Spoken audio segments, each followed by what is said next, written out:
All right, looks like we are underway here in our men's varsity pair final. We've got 6 boats here. In lane 1 is Rollins. Lane 2 is Mercyhurst. Lane 3 is Oklahoma City. Lane 4 is Queens University. Lane 5 is Jacksonville. And in lane 6 is RIT.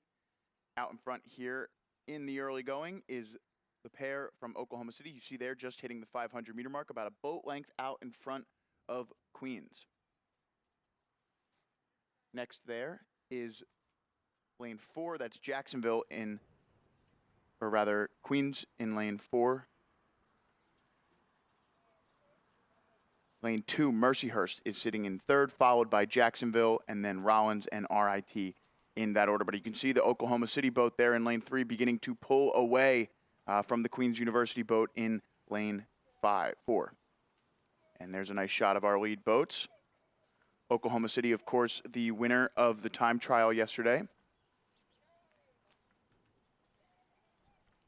with a time of 7:03, just about 6 seconds faster than the boat from Queens. And then in the semifinals, Oklahoma City was up big by about 20 seconds, was shutting it down by the end, rolling with a pause at the finish, and won their semifinal by 20 seconds. And then in the Queens boat, they also had a large margin of victory in their own semifinal. Yeah, I actually have this Oklahoma City pair rowing at a 34, so they've actually been clipping along pretty quickly here, and it's really working for them because they're opening up water more and more every single stroke. So as we've seen them cross the 750 mark, they're long gone now because they're moving so quickly here. But again, clipping along at a 34, so rated just a little bit higher here than some of the other crews. We'll get some numbers for you as soon as we can on that. But we look over next to them at Queens, and again, this is the pair. We have Alex W. in this pair, completed his first year at Queens, and he's a member of the University Investment Council. So a lot of brains here, as well as brawn in this boat. Very impressive. And his pair partner began rowing as a novice in 2023, completed his 3rd year of kinesiology, rowed 7 years in the men's 8 before. So lots of experience here in this pair from Queens, so we will definitely be keeping an eye on them as they start to come down the course. Now, as we come through this grand final here, I have to say that the pair is one of my favorite races, and I will die on this hill. I think the bow seat of a pair is one of the most difficult seats to row in any boat. It's an incredibly difficult seat to match up with that stroke seat.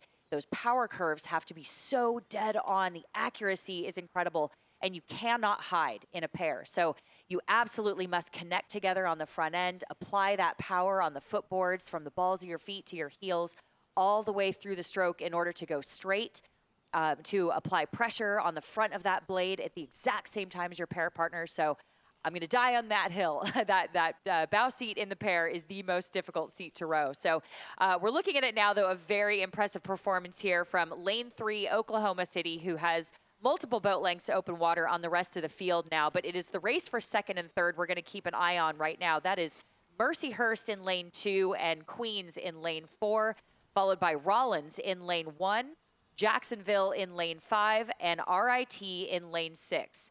So we're going to keep an eye, too, on Jacksonville and RIT, still connected bow to stern in lanes 5 and 6 as they come up towards the finish line here. But right now, it is the pair from Oklahoma City that is our current leader.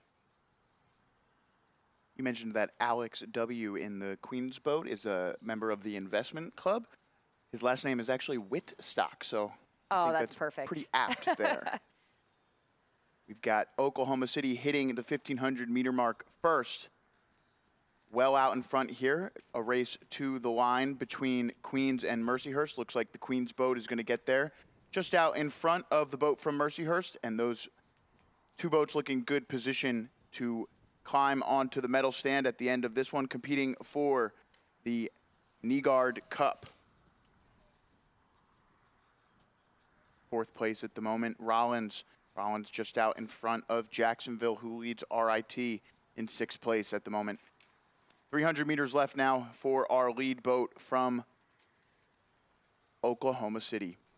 Yeah, that's right. And as you see these pairs come into the last 250 meters or so, those red buoys, I think we're going to see a little bit of a move here from Mercyhurst to Queens, because look at these two. They absolutely cannot shake each other. They have been going stroke for stroke almost all the way down this course. And it looks like we're going to get a little bit of a steering correction here from Queens. We'll see if that makes any difference for them. It doesn't look like it has. As they are still in the lead, but not by much. I mean, a couple feet at most here. So we are looking at Queens and Mercyhurst going head to head. I'm going to give the edge to Queens here just a little bit, but Mercyhurst, I'm guessing, is not just going to roll over and take this. And we'll see a little bit of a move here from Mercyhurst, just a guess. But here we go, looking at Oklahoma City crossing the line in first. Again, barring no disasters, we don't say it's over until it's over. But this has been a sensational row here from Oklahoma City in lane 3. We'll keep an eye on the race, again, shaping up behind them. It is still Rollins and Jacksonville, chased by Rochester in lane 6. So right now, here we go. Oklahoma City crossing the line in first, and the big chase right behind them, Mercyhurst and Queens in lanes 2 and 4. As soon as we have eyes on that, the suspense is killing us here, Joe, up in the boathouse, but it looks to be lane 4. That will be Queens over Mercyhurst. What a race coming all the way down the course here, but Queens will come out on top for silver, Mercyhurst for the bronze, Rollins, Jacksonville, and RIT. Yeah, you can see there are only a couple of seconds separating the silver and bronze medal there for the men's varsity pair, but the winner of the Neggard Cup is Oklahoma City.